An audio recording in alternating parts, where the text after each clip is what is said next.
Hello everyone, my name is Jan-Henrik Haunert. I'm professor for geoinformation at the University of Bonn, and I'm presenting here a Java tutorial for our students of geodetic engineering and in the German master's program Geodäsie und Geoinformation.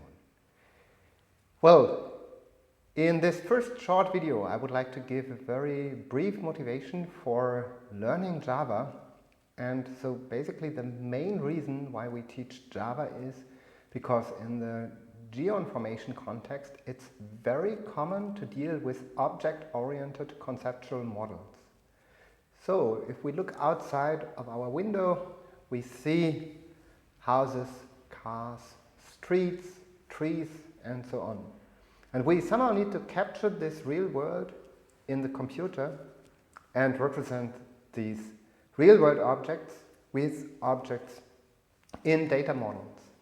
And for that reason, we use object-oriented models. For example, we can represent such an object-oriented conceptual model in the Unified Modeling Language, UML. Here we have a class city, which is describing general properties of cities. For example, in our computer system, every city has an identifier, an ID. It has a name, like Bonn. It has a certain number of inhabitants, the population. It has a certain area in terms of square meters. And all these attributes, they are then represented with individual values by each city. Similarly, we may have a class to represent countries, Germany for example.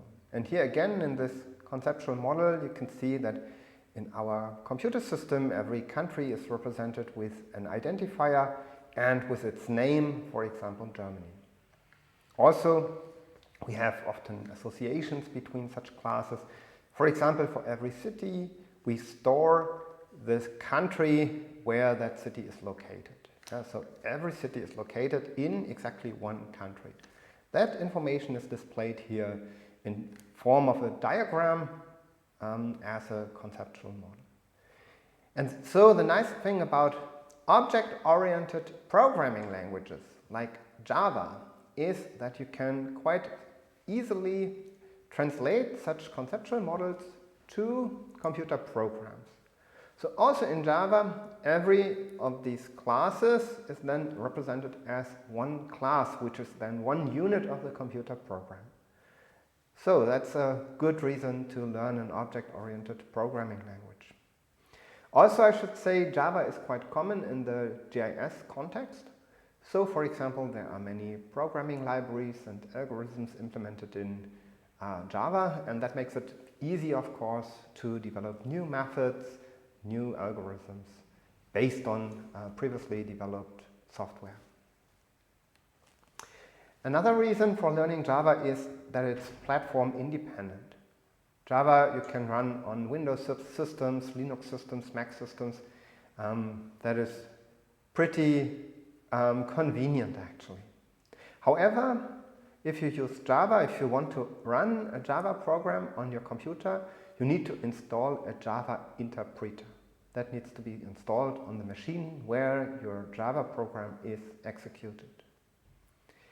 Even more, if you not just want to execute a Java program, but you want to program, you want to develop a Java program, then you need what is called the Java Development Kit.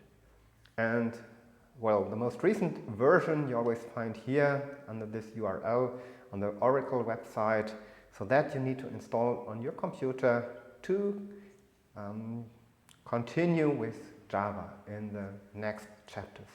That's however all for this session. Thank you very much and bye-bye.